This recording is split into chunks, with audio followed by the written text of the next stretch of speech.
Olá, como vai? Tudo bem? Hoje nós temos um convidado especial que é o Rafael Cerqueira da R2C Câmbio. O Rafael, ele trabalha conosco já por 5 anos e ele ajuda os nossos clientes a fazerem as transferências internacionais do Brasil para os Estados Unidos na compra dos imóveis. Praticamente todos os nossos clientes só fazem com ele. E eu fiquei sabendo que ele estava em Orlando, a trabalho e a prazer também, passeio e negócios. E eu convidei o Rafael para vir aqui conversar conosco, porque ultimamente nós temos tido muitas perguntas a respeito de envio de dinheiro. Quando eu faço uma reunião com um cliente online, a primeira coisa que ele pergunta é assim: e como é que eu envio dinheiro para os Estados Unidos? Então hoje o Rafael vai esclarecer todas as dúvidas.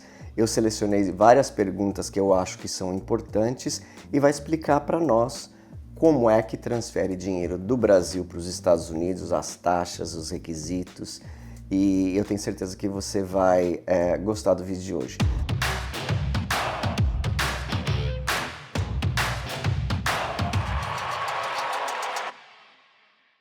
Rafael, muito obrigado de ter aceito o nosso convite de vir aqui ao escritório explicar para as pessoas. Eu sei que na compra de um imóvel por um brasileiro no exterior é um passo muito importante. E uma das coisas que as pessoas mais têm medo é de mandar o dinheiro, Sim. Não é? Então, por isso que eu achei importante você vir aqui conversar com a gente. Perfeito. Primeiro, eu quero agradecer pela oportunidade, é uma honra, um prazer estar com você. E de fato, sim, muitas dúvidas acontecem na hora do fechamento e a gente precisa sempre estar atento para poder ajudar o nosso cliente. Eu acho que é um passo fundamental. Uma coisa puxa a outra. A venda do imóvel vem atrelado ao pagamento. Então, é um prazer, eu estou disponível para poder responder todas as perguntas. E o que for necessário, a gente está pronto para poder responder. Tá certo. Antes, deixa eu contar uma historinha para vocês. Antes de eu conhecer o Rafael, nós usávamos uma outra empresa de transferências internacionais. E sabe aquela coisa, né? Você nunca soube o que é bom, então você se acostuma com os problemas do atual. Então, assim, sempre dava problema com essa outra empresa. Os clientes tentavam ligar, não conseguiam falar, mandavam um e-mail, o e-mail não era respondido, mandavam mensagens, as mensagens não eram respondidas. E aí o cliente ligava para mim, para eu ligar para eles ligarem para o cliente. E o cliente ficava muito nervoso e ficava um estresse da nossa parte aqui. Uma vez a Desirê falou para mim: nós estamos usando o Rafael. E eu peguei o telefone do Rafael, conversei com ele e falei assim: vamos tentar fazer uma transferência com ele. Depois que eu passei o cliente para o Rafael, eu não fiquei sabendo de mais nada, o dinheiro já estava no cartório e assim, não teve nenhum problema e eu achei, foi sorte, foi a primeira. E aconteceu na segunda, na terceira, tá? Então assim, quando eu passo o cliente pro Rafael, o Rafael resolve e eu só recebo elogios a respeito do Rafael. Os clientes gostam muito dele e ele resolve. Você liga para ele, ele atende o telefone, ele tira as dúvidas, não é? Sim. Então assim, às vezes as pessoas... Sabe que eu vejo, Rafael, que hoje ninguém atende telefone, né? Sim. As pessoas mandam mensagem assim: posso ligar? Não é? Sim. Porque as pessoas não atendem. Mas sempre que eu ligo para você, você atende. Eu nem preciso pedir, posso ligar? Você, raríssimas vezes, assim, chamou, caiu, mas 5 minutos depois você retornou. Sim. Você é assim com todos os clientes? Sim, eu entendo que hoje a agilidade é uma das coisas principais, porque todo mundo quer ser bem atendido com agilidade, com resposta rápida, porque normalmente tá para resolver o problema naquela hora. Uhum. E se você demora, talvez você perde o cliente. Então, a política da nossa empresa é ser totalmente pró-negócio. O tempo todo a gente está online para tentar responder o mais rápido possível e se por algum motivo não pôde responder no momento, manda uma mensagem, eu já retorno o mais rápido possível. Eu acho que esse é o diferencial porque a agilidade conta muito, ainda mais quando se fala de agilidade em enviar dinheiro. Exato. A gente tem que dar conta, né? Sim. Tem que dar conta da demanda. Então vamos lá. A primeira coisa que eu queria saber, Rafael, é quem pode mandar dinheiro para os Estados Unidos e quais são os requisitos básicos para uma pessoa poder fazer uma transferência internacional? Perfeito, vamos lá. Tanto pessoa física quanto pessoa jurídica pode fazer o envio, sem nenhum problema. Porém, é necessário ter um cadastro junto à instituição financeira, junto ao nosso banco, para que ele esteja apto e ativo para poder fazer esse envio. Basicamente é isso. Então, pessoas físicas e jurídicas podem fazer envio. E puxando mais para a questão da compra do imóvel, geralmente é a pessoa que está fazendo a compra do imóvel, ela precisa estar no contrato. Isso é um item fundamental.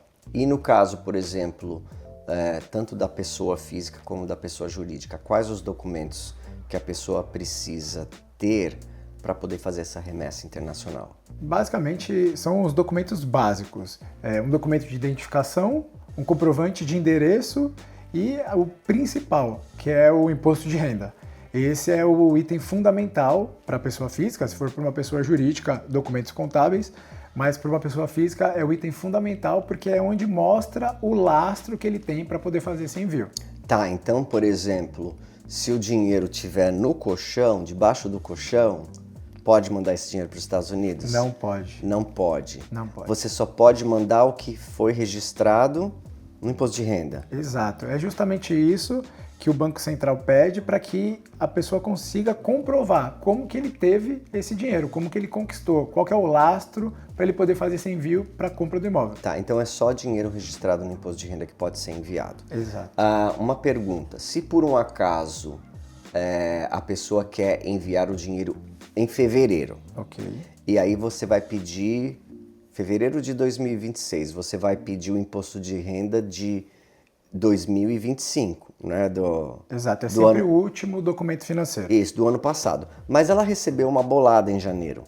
E aí, como é que faz? Esse dinheiro ainda não está no imposto de renda. Sim, não, essa pergunta é excelente e é bem técnica, mas é muito fácil de responder. O que ela precisa é comprovar. Se ela recebeu essa bolada através de uma doação ou ela fez um contrato maravilhoso, ela precisa comprovar com esse documento. Uma venda de um carro, uma venda de um imóvel. Sim, a venda do imóvel, a venda do carro, ela precisa já ter declarado no imposto. Esse imóvel precisa ser um bem ativo no imposto de renda dela. Mas e se ela vendeu essa casa, recebeu esse dinheiro e quer mandar para os Estados Unidos, mas o dinheiro ainda não está no imposto de renda? Porque o imposto de renda é só abril. Sim. Não é? E aí? Mas essa casa precisa estar A na casa, declaração. Entendi. E aí Casa precisa estar, é lógico, né? Sim. Não, isso aí tudo bem. E aí a gente casa junta... precisa estar no imposto de renda que ele vendeu. Entendi. Perfeito. Estando no imposto de renda, ela só apresenta o contrato de compra e venda que já vai dar esse lastro, vai mostrar de onde veio esse dinheiro. E se por um acaso a pessoa tem esse dinheiro, mas esse dinheiro não está no imposto de renda, ela pode receber uma doação de alguém e declarar como doação? Pode sim. Isso entra mais na parte contábil, mas pode, porque perante lei ela recebeu uma doação. É só comprovar e pagar os impostos devidos no país, no Brasil, que já compõe esse lastro. Tá. No Brasil, você paga imposto para doação, né? Sim, e em cada estado tem uma alíquota diferente. E qualquer valor? Ou Qualquer tem um valor valor. mínimo? Qualquer valor. Então, assim, teoricamente, se alguém te dá R$1.000, você tinha que pagar imposto desses R$1.000, né? Sim, mas como é um valor mais baixo, vamos dizer assim, muita gente não declara, não é o correto a fazer, mas não declara pela quantia. Mas a partir do momento que são valores para fazer algo, uma compra internacional, algo do tipo, é de suma importância ter essa declaração e esse imposto recolhido. Tá certo. Uma outra dúvida que eu tenho, que eu não tenho porque eu já sei. Sim. uma dúvida que as pessoas têm. Qual que é a diferença e qual que seria a vantagem da pessoa fazer essa operação com você em vez de fazer com o banco dela, com o gerente dela? Porque as pessoas falam, o meu gerente... As pessoas sempre escrevem assim, mas o meu gerente já disse, o meu gerente, blá blá blá, e às vezes não quer ir com o Rafael ou tem medo. Qual que é a diferença? Primeiro que a primeira observação é que eu também vou ser o gerente dessa pessoa, então eu vou conseguir ajudar.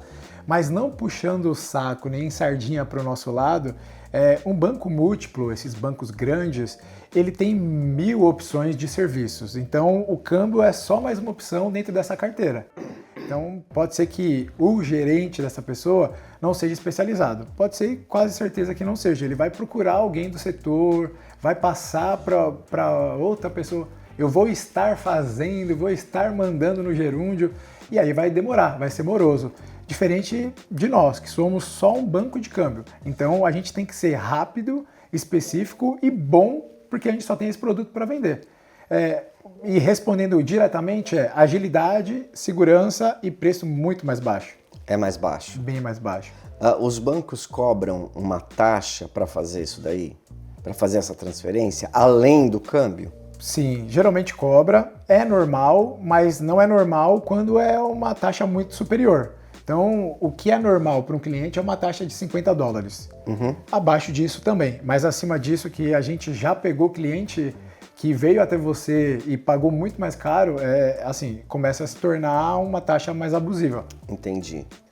E eu vou falar para vocês, eu já trabalhei em banco, eu fui funcionário do Banco do Brasil por 3 anos. E eu trabalhei numa agência, você não sabe disso, né, Rafael? Eu trabalhei no Banco do Brasil numa agência internacional que fazia importação e exportação e que tinha uma mesa de câmbio dentro dessa agência. Uau! Então eu sei que nesse caso eles tinham ali os especialistas da mesa de câmbio que faziam o câmbio. Eu trabalhava lá, uma das minhas funções era a empresa cliente do Banco do Brasil falando: nós recebemos uma remessa dos Estados Unidos e nós queremos fechar o câmbio. Aí ele perguntava qual que era a taxa. Não, vou fechar amanhã, ou eu vou esperar melhorar para eu fechar, porque eles têm na conta do banco, dá um exemplo, $300 mil. E aí o dólar era 2, mas tá para vir uma notícia que o dólar vai para 2,50. Então eles esperam. Sim. Porque depois, se for 2,50, esses 300 mil viram muito mais reais. Certo. E então a gente tem que procurar numa lista de transferências aquilo lá. Numa agência normal, eles pegam um gerente que não é especialista para fazer essa transferência. E aí que já aconteceu o problema comigo, que eu tive clientes que fizeram com esses gerentes. Um deles, o gerente errou um número do código do SWIFT e o dinheiro desaparece por 15 dias. Se você tem um prazo para mandar o calção, não pense que eles vão esperar 15 dias para esse calção chegar, eles vão cancelar o contrato. Se você não tem o dinheiro do closing no dia do closing, não é como no Brasil que tudo se resolve, tudo se dá um jeitinho. O vendedor tem o direito de cancelar o contrato e ficar com o seu depósito, todo ele. A parte toda do depósito. Então, assim, já tive problema com o cliente que o gerente digitou errado. Outros, todos problemas mecânicos da transferência. Então, o que acontece? O cliente, eu falo com o cliente, mas eu mandei. Daí ele liga para o banco fala, nós mandamos. E não sabe pesquisar, não sabe ver se foi, não sabe, e liga no cartório, nós não recebemos. E fica essa confusão. Agora, quando faz com uma empresa especialista, às vezes é no mesmo dia, né? Sim, às vezes no mesmo dia, dependendo do horário que o cliente fecha, paga no Brasil, cai no mesmo dia. Às vezes cai no mesmo dia. Sim. No máximo é o dia seguinte. Sim, a gente trabalha com essa agilidade porque sabe que tem datas para serem cumpridas, closing, e até sabe desse problema que o cliente pode perder a entrada. Então a gente tenta agilizar ao máximo para que o dinheiro chegue rápido, para que todo o processo possa avançar. O câmbio é uma parte do processo, então a gente tenta fazer com que seja rápido, ágil e que o cliente não tenha problema com isso. Esse é o diferencial de buscar um correspondente bancário direto. Então, Rafael, eu sei que, por exemplo, você tem taxas muito competitivas, né? E você tem uma taxa do câmbio muito boa, às vezes muito mais barata do que o banco. Mas além da taxa do câmbio, o que é que outras maneiras que você ajuda o cliente que ele não vai ter essa mesmo tratamento, esse mesmo serviço, se ele for com a agência dele? A gente faz um atendimento muito personalizado, a gente entende o caso do cliente. Às vezes ele está sem fluxo, às vezes ele tem que cumprir prazo. A gente tenta entender qual que é o melhor cenário para ele, entendendo o mercado. Às vezes o mercado não está naquele bom dia para ele fechar, porque está em alta. E a gente entende através do contrato, analisando a documentação dele, que ele ainda tem prazo para pagar esse close, 2 dias. Então a gente tenta aconselhar, entender qual que é o caso, como que está a situação do dia, se o cliente de fato já baixou a aplicação dele no banco, já está com dinheiro em conta para fazer o pagamento. Então é muito no caso a caso, a gente entende o processo e olha pelo cliente, qual que é o melhor cenário para ele. Fechar nesse dia, aguardar, como que está o câmbio do dia, entender o processo para poder falar para ele, hoje está um bom dia para você fechar. É ser um parceiro de negócios dele, fazer com que o investimento que ele está fazendo nos Estados Unidos vale a pena, não só manda o dinheiro e acabou. Exato, porque assim, ninguém trabalha de graça, né? O Rafael ganha pelo trabalho que ele faz e o banco também ganha pelo trabalho que ele faz. O banco vai dizer, toma cuidado, não sei o quê. Então, quando assim, nos meus primeiros anos de corretor, eu vendi uma casa em Kissimmee e o comprador super desconfiado, ele falou, não, eu vou mandar pelo meu banco, eu vou mandar pelo Itaú. E aí ele chegou para mim e falou assim, Renato, o Itaú pode mandar, mas ele quer uns documentos, né? E ele comprou a casa na planta, era uma casa que ia ser construída. Para o Itaú mandar o dinheiro, ele precisa da escritura notarizada pelo consulado de Miami. A casa nem foi construída. Como é que você vai ter uma escritura notarizada? E assim, depois ele foi para o Banco do Brasil, outro absurdo. Então assim, é só um tipo, é um exemplo para mostrar que as pessoas que trabalham na agência, elas fazem diversas coisas. Elas não são especialistas. Inclusive, às vezes o cliente fala assim, não, mas eu tô com um problema no meu imposto de renda, e aí o Rafael já passou por esse problema com outros clientes, né? E você sabe como resolver. E você tem uma parte jurídica também, que às vezes ajuda o cliente, você me falou, não é? Sim, Renato, nós temos uma equipe pronta para atender o cliente, então a gente consegue ver o processo do início ao fim. Quase que diariamente a gente faz pagamento de imóveis. Então, por vezes, nós já ajudamos o corretor que acaba fazendo uma venda, coloca através da LLC, que não é errado, porém a LLC não existe no Brasil. Como que a LLC vai fazer o pagamento? Então, por conhecer já o processo, por já ter pego os erros, como você falou, já ter passado por esse processo mais de uma vez, a gente começa a entender para poder ajudar. E fora que a gente tem a equipe pronta, nós temos contador, nós temos advogados, nós temos toda a parte jurídica para poder ajudar e fazer a análise do contrato. E Rafael, essa é uma dúvida dos clientes, que é a seguinte, vamos supor que alguém comprou um imóvel, esse imóvel vai ser construído ou o imóvel só vai estar disponível daqui 90 dias. Ele tem que pagar o calção já, 48 horas, mas o closing, ou seja, a data do fechamento, pode ser 90 dias ou até 8 meses ou 1 ano. É vantajoso mandar o dinheiro todo de uma vez, ou parcelado, ou só lá no final, nas vésperas? Qual que é a sua opinião? É uma dúvida muito boa, porque como eu falei, a gente estuda o caso a caso do cliente. Nesse caso, esse cliente tem um prazo. Então, o que eu aconselharia, mesmo nesse caso hipotético, sem saber como está o cenário, é que ele fizesse parcelado, porque ele consegue pegar uma taxa média. Ele não deixa tudo arriscado para um dia só. E esse dia pode estar em um dia em alta. Então, novamente, é sempre caso a caso. A gente entende o que o cliente tem, como que está o fluxo de caixa dele, como que está o prazo dele, e aí vai ajudando ele a fazer esse investimento. Sabe por que eu pergunto isso? Porque assim, né, você teria que ter uma bola de cristal. Exato. Né, para saber de quando você vai mandar. Teria que ter uma bola de cristal. Todo mundo quer mandar na taxa mais baixa. E às vezes você tem que deixar um pouco de lado. Eu não vou dizer, eu não sei se a palavra ganância é a melhor aqui. Não é a ganância, mas assim, querer ganhar sempre. Então, por exemplo, eu tive uma cliente um ano passado que o dólar chegou a 4,90 e ela tinha que mandar 350 mil dólares. Não era para essa cliente ter enviado todo esse dinheiro de uma vez, naquele dia? E eu falei com ela, falei assim, manda. Ela falou assim, não, eu vou esperar porque eu acho que vai baixar mais.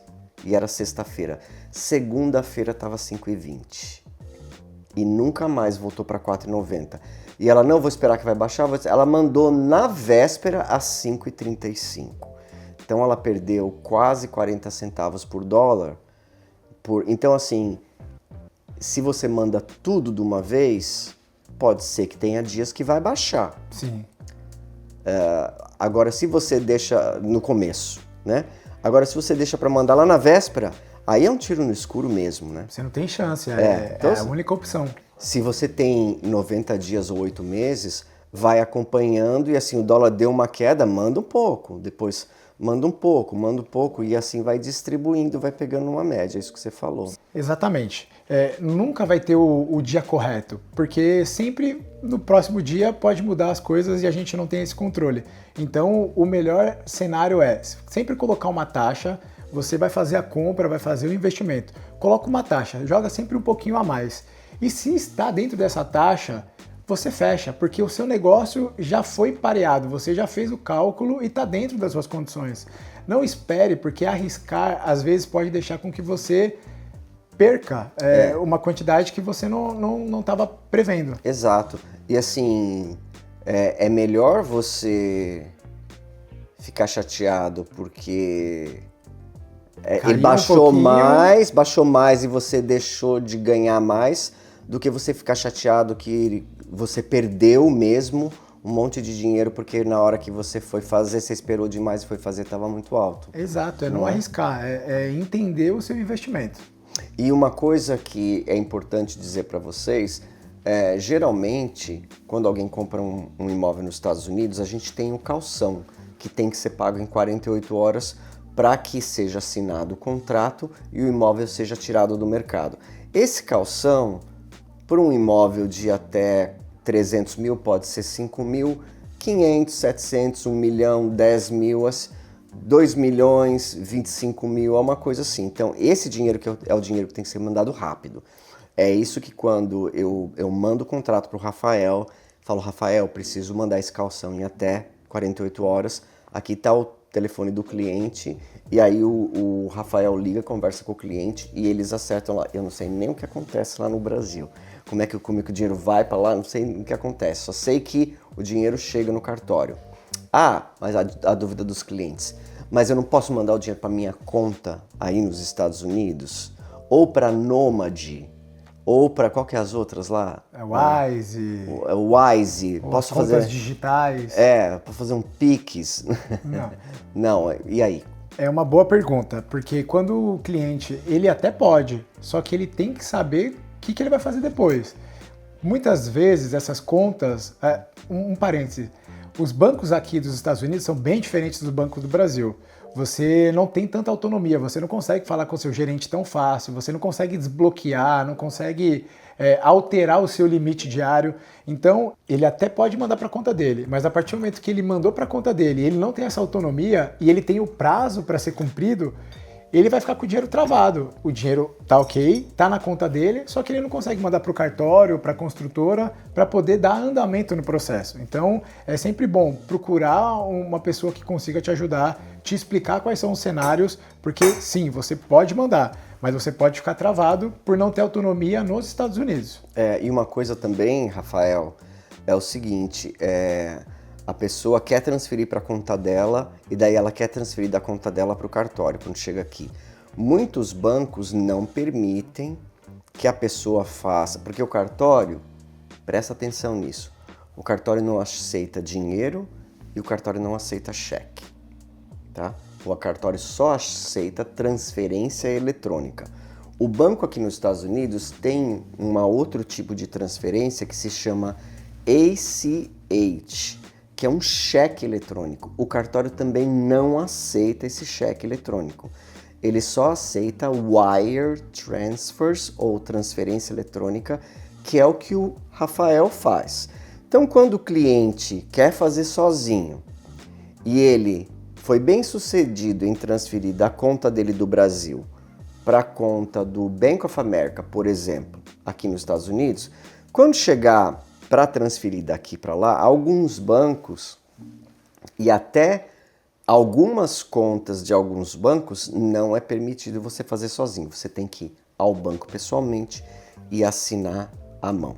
Dependendo da conta, né, por exemplo, eu tenho clientes que têm milhões na conta, ele tem um gerente especial, o gerente vai abrir exceções para ele. Mas se é uma conta que ficou lá com 2 mil ou 5 mil por um ano, não pense que você vai ter nenhum tratamento especial. E aí, na hora de transferir, o que acontece muitas vezes, o cliente fica falando, e agora o que eu faço? Olha essa tela. E agora o que eu faço? Olha essa tela. Não está dando certo.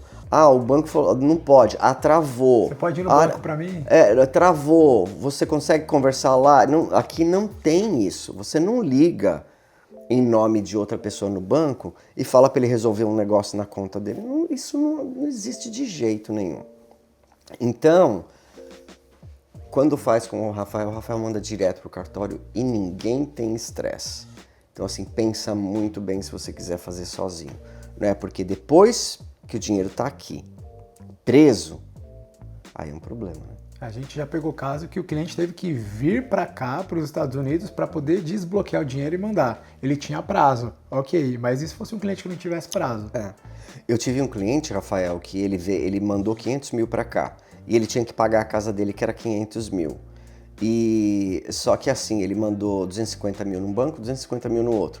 Nenhum dos dois bancos deixou ele fazer. Inclusive, quando ele abriu a conta, o gerente falou que ele podia fazer pela internet.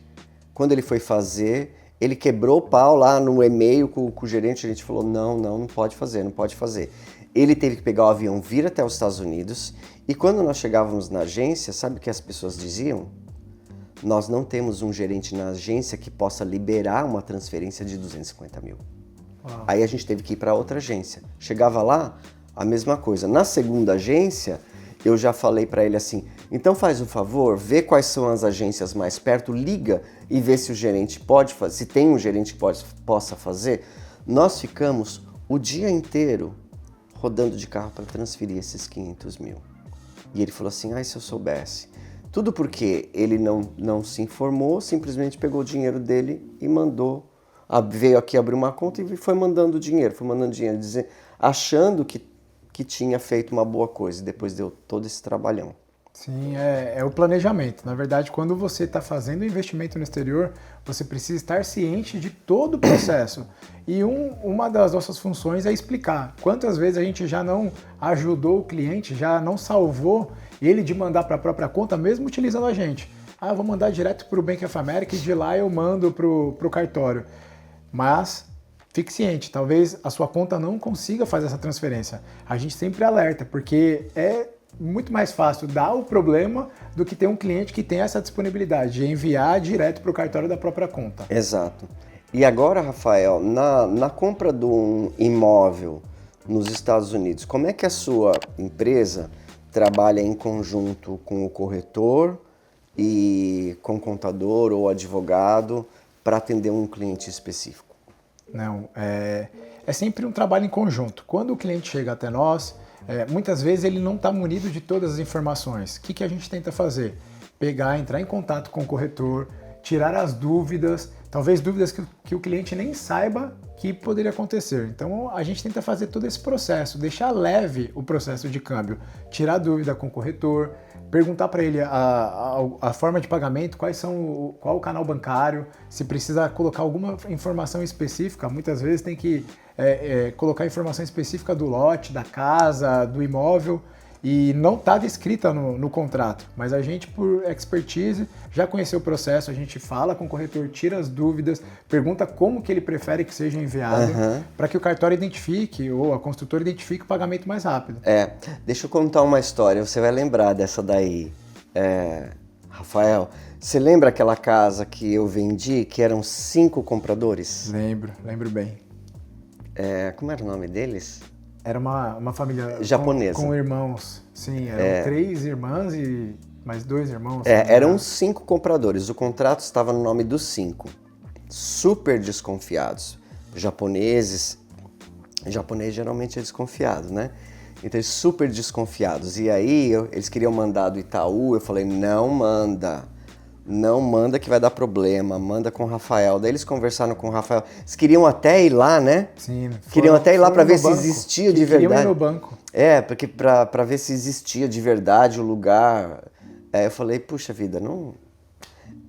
eu nem me lembro do sobrenome deles, mas uma coisa que você pegou é que nem todos os sócios tinham o lastro para mandar a parte deles, porque era um imóvel dividido em 5 depósitos. Só que alguns dos sócios, eles não tinham no imposto, eles tinham dinheiro na conta, né? Mas eles não tinham no imposto de renda o lastro para mandar essa parte dele. Eu sei, a única coisa que eu lembro é o seguinte, que o Rafael ligou para mim e falou assim, olha Renato, ele explicou a situação, né? Falou que eles não tinham lastro e por isso que eu gosto de gente que vem com problema, mas já vem com a solução também, né? Ele falou assim, mas eu já resolvi com eles, nós já achamos a solução, tá tudo certinho, o dinheiro vai chegar. Eu nem sei o que aconteceu. Eu tento não te incomodar. Né? Eu nem sei o que você fez, mas você conversou com essa família, com as 5 pessoas, resolveu entre eles que alguém ia mandar mais e depois eles iam se ajustar por lá, e eles mandaram, pagou a casa, depois eles se resolveram, mas o negócio deu certo. Sim. Se fosse fazer no banco, não ia. E nem todos os 5 tinham conta no mesmo banco. Sim. A gente ia ser cada banco um problema, né? Cada banco... vários envios de bancos diferentes. De bancos diferentes. A gente teve que acionar a nossa equipe, nós sentamos com o contador deles e o nosso contador da nossa equipe para entender qual era o cenário. Nós desenhamos a capacidade financeira de cada um. Um irmão tinha mais condição, o outro tinha menos. Eles se acertaram e aí a gente conseguiu enviar, mas tudo isso foi uma batalha, mas foi muito legal que depois eles agradeceram, deu tudo certo e foi o que você falou. Eu acho que se tivesse mandado cada um pela sua conta... Pelo seu banco, era um problema igual cada vez. Sim, né? E ia dar um belo problema, com certeza. E Rafa, me fala uma coisa, pensando em 2026 agora, né? Muita instabilidade política nos países, guerra e tal. Quais os fatores globais que você acha que pode interferir nessa transferência, nessas operações de câmbio? Legal. O câmbio é um dos fatores que movimenta o mercado financeiro. Então, está totalmente volátil a diversos cenários políticos e econômicos globais. Então, a gente tem que ficar sempre atento, porque hoje, um dia está uma coisa, no dia seguinte pode surgir uma nova guerra. Hoje, um político fala alguma coisa, em qualquer país que seja, reverbera no nosso país, o pessoal começa a tirar dinheiro e o dólar começa a subir. Então, a gente tem que ficar muito atento com a questão política, econômica e a política fiscal também. Às vezes, como que aconteceu de tarifaço, coisas do tipo, o cenário para 2026, infelizmente, não é o melhor. A gente viu que pode ter guerras, podem estar acontecendo coisas político-econômica. Então, o melhor movimento a ser feito em 2026 é começar a dolarizar.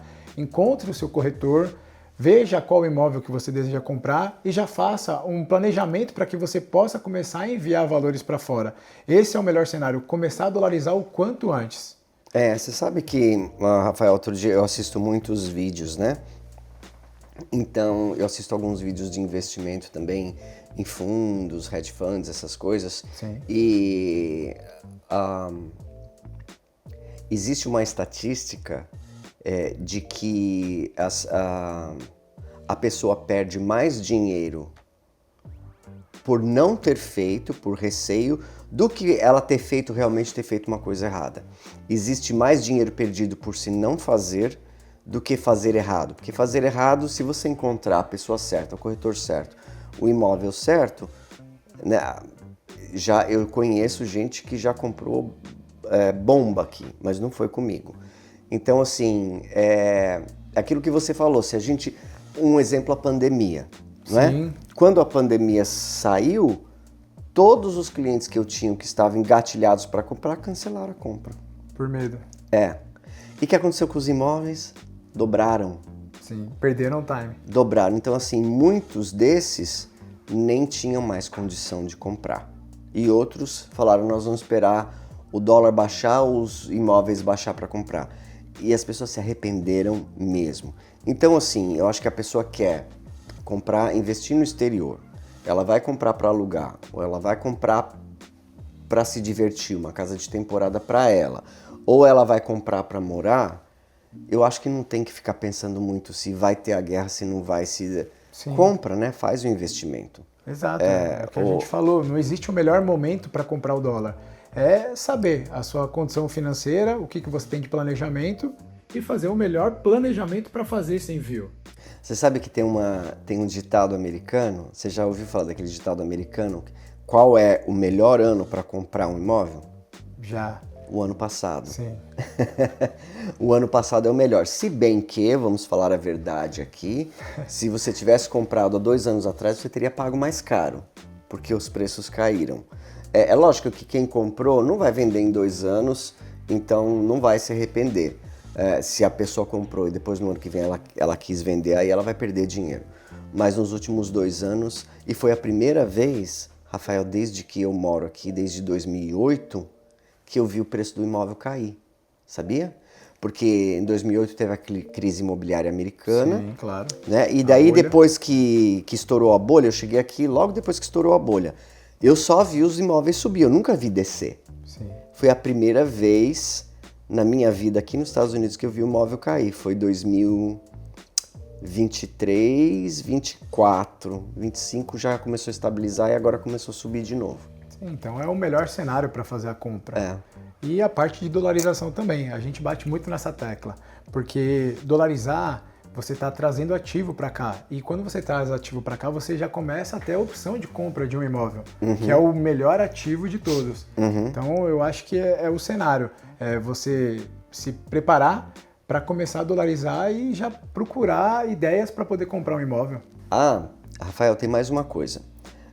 Conta para mim, antes do governo aumentar o IOF para 3,5, quanto que era mesmo? Era 1,10. 1,10, mas não era 0,38? Perdão, 1,10 quando ele mandava para a própria conta, hoje virou 3,5%.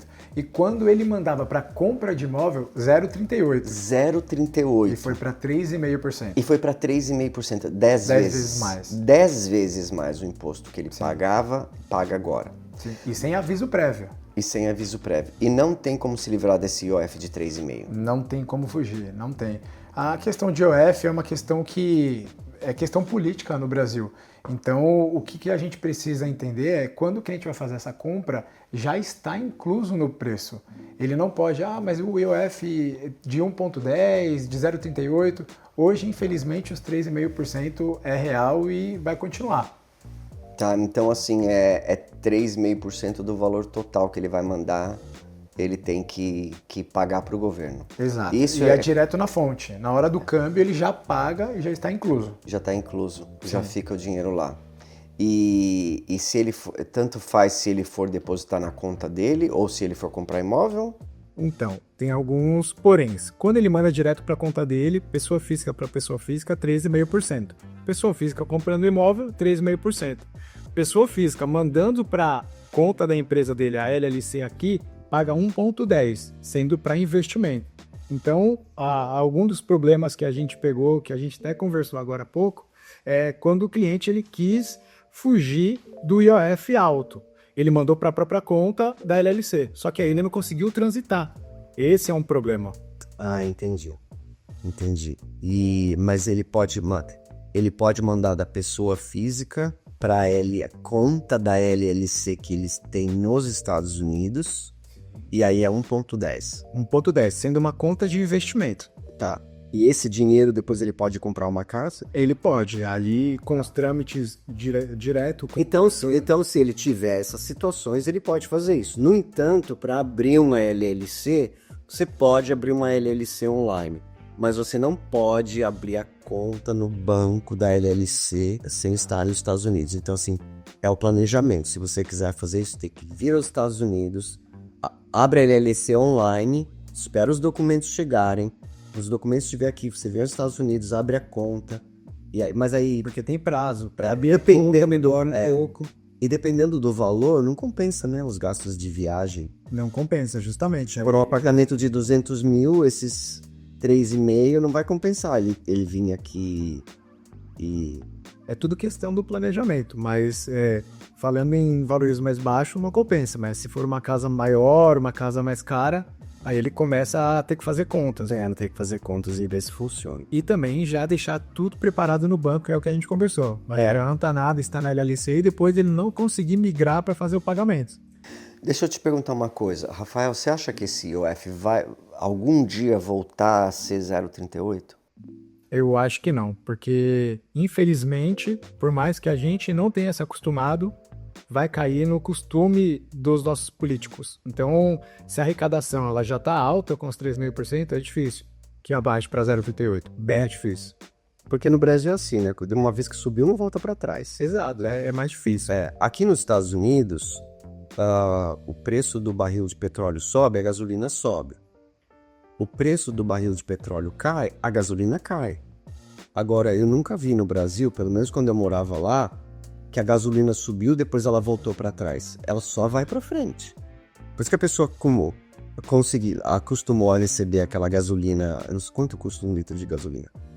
Em torno de R$6. Agora eu não estou bem lembrado, mas R$6. Mas pagou R$6 ali de gasolina, os donos de postos... Essa é uma cultura do Brasil, né? Não vai querer voltar para trás. Baixou o preço, baixou o preço do barril de petróleo. Melhor para mim, porque eu vou comprar a gasolina mais barata, mas eu vou continuar vendendo a R$6. O Brasil não volta, não tem essa, né? Isso que eu acho difícil que volte esse 0,38, né? É um negócio de repente. Não sei, né? Vamos ver. Mas Mara, seria bom. Eu acho que assim... Você acha que, por exemplo, é ruim pro país as pessoas tirarem o dinheiro delas de lá? para o país, sim. Para as pessoas, não. Mas por isso que o país coloca algumas restrições. Entre elas, aumentar uma tarifa de uma hora para outra, sem aviso prévio, para que não aconteça isso. E o que você acha que mais o governo poderia fazer para dificultar a saída do dinheiro? Eu acho que um próximo passo seria restrições de valores. Tudo bem, a partir de agora você só pode mandar até $500 mil. E aí uma pessoa que quer comprar uma casa de 1 milhão... E aí já não pode. Já não consegue. Um exemplo, né? Eu acho que isso... Ou talvez... Próximos passos. Ou talvez ter um imposto maior escalonado por valor que a pessoa quiser mandar. Quando chegar a 1 milhão, vira 10%. Exato. É colocar escalonado. E aí começa a piorar o cenário. Mas eu acho que se fosse para ter algum problema, seria limitar valores a sair. São próximos passos. Entendi. Tá bom. E, assim, agora uma coisa... Acho que já terminei. Já terminei todas as perguntas. Quanto tempo que você faz isso, Rafael? Já estou no mercado há 12 anos. E como é que você começou? Me colocaram, caí de gaiato. Eu sou formado em publicidade, fiz teologia, administração de empresas e caí na questão econômica. E aí me apaixonei, porque eu sou muito comercial e sou bom com números também. Então, uma coisa foi puxando a outra, eu consegui trazer carteiras de clientes. Hoje atendo clientes como jogadores de futebol, empresas. A gente falou no meio da nossa conversa sobre importação, que você trabalhava no banco.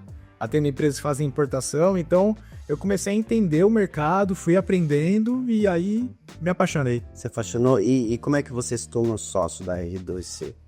Eu tive que abrir a minha empresa.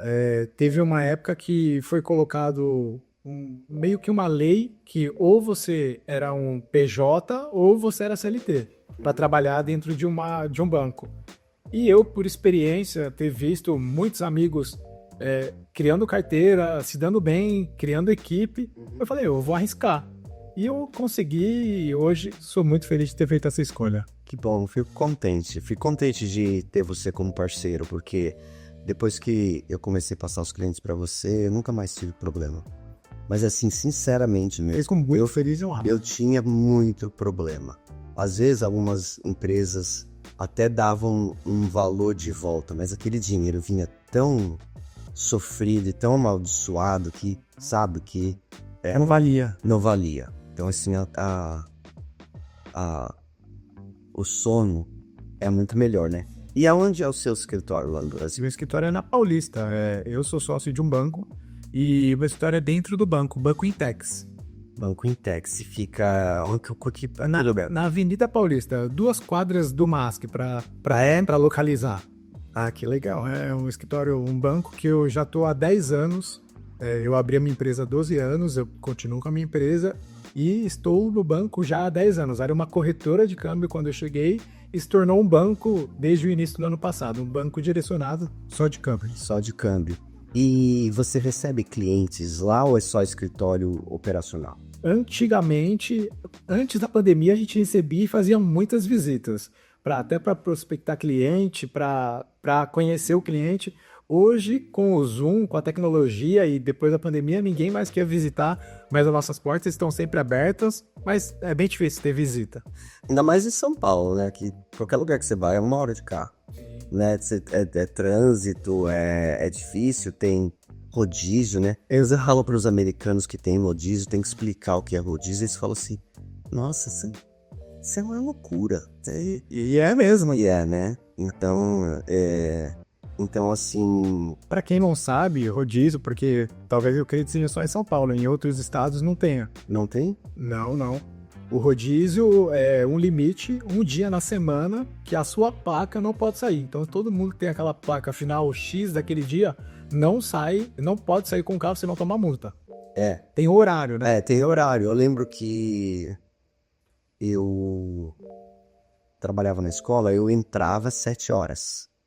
E o rodízio começa Exato. às 7, não é? Sim. Então eu saía de casa bem mais cedo, porque daí você pode sair de casa bem mais cedo e chegar onde você quiser antes das 7, mas às 7 horas começa o rodízio. E ele vai até às 17? Vai até às 17, exato. Até às 17? Exato. Não tem trânsito às 6 da tarde? Não, é justamente porque às 17 é o horário de corte. Aí Não é 8 da noite? Não, 7 da noite. Você pode depois sair com seu carro às 8 da noite. Ah, tá. Então, entre as 17 até as 8, você não pode sair. Ou você saía antes da escola, ou tem que sair bem à noite, até 18. Verdade. Então, assim, e quando tinha uma batida e eu ficava preso no trânsito, eu chegava na parte onde... Porque o rodízio é mais no centro expandido. Sim, exato. Na parte do rodízio, depois das 7, eu tomava uma multa. Sim, aí não tem o que fazer, você já tá ali, você sabe. Mas parece que aí me falaram que se você fotografar e dizer entrar e tal, eles deixam. Mas eu fiz várias vezes, mas nunca. Achei que isso dá certo. Né? Mas legal, e você fica em Orlando até quando?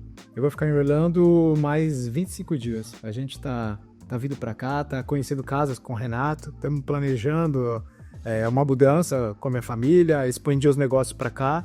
Então a gente tá planejando, tá começando a sonhar. Que legal. Mas assim, sempre trabalhando lá e aqui, né? Sim, eu pelo menos de 4 a 6 vezes por ano pra cá, há uns 5 anos seguidos. Eu tenho muitos clientes aqui, pessoas físicas que compram imóveis, que constroem aqui. Então é sempre bom estar fazendo esse comercial, saindo para bater um papo. Quando você vem para cá, é engraçado que no Brasil não tem tanta essa cultura. Aqui os clientes falam, vem aqui em casa comer um churrasco. É muito dos Estados Unidos. E uma coisa assim, eu conheço o Rafael, a gente trabalha mais de 5 anos juntos, mas eu só conheci ele mesmo na inauguração desse escritório que você veio. Verdade. Não foi? Você estava em Orlando e aí você veio na inauguração do escritório. Foi aí que eu conheci o Rafael. E vai fazer 2 anos? Já há 2 anos. Foi 2023. 2023 que nós abrimos. Eu conversava com a sua equipe toda e não conhecia ninguém pessoalmente. Que legal. Poxa, Rafael, muito obrigado de você ter vindo hoje. Eu espero que as pessoas tenham tido as respostas para suas dúvidas. Se por um acaso você tem uma dúvida de câmbio e essa dúvida não for respondida, você escreva aí nos comentários a sua dúvida, que o Rafael, por alguns dias, ele vai dar uma olhada nas perguntas e ele vai responder. Uma outra coisa que você pode fazer, no link da descrição do vídeo vai estar o contato o e-mail do Rafael e os dados e o contato da empresa dele. Você pode também mandar um e-mail fazendo uma pergunta para ele que tenho certeza que ele vai responder. Não é verdade? Com certeza, a gente já pedi para minha equipe, vamos ficar atento, vamos responder a todas as dúvidas, perguntas, vamos colocar o nosso telefone e nos deixar à disposição. Primeiro eu quero novamente te agradecer, obrigado, porque é um prazer trabalhar com você e com a sua equipe. Eu tenho muitas pessoas que eu trabalho aqui, corretores, e eu fico lisonjeado de ver o seu crescimento. Tanto aqui no canal, quanto cada vez mais bonito o seu escritório, expandindo. É um prazer. Obrigado, Rafael. É assim, é só escolher a dedo as peças do tabuleiro, né? Exato. E você é uma peça muito importante do nosso tabuleiro. Fico muito feliz. Obrigado. Então, nós vamos terminar por aqui. Muito obrigado por ter assistido. E nós nos vemos no próximo vídeo. Eu não vou dizer que é quinta ou domingo, porque eu não sei que dia que este vídeo vai ao ar. Mas pode ter certeza que ou na quinta ou no domingo nós nos encontraremos. Tá certo?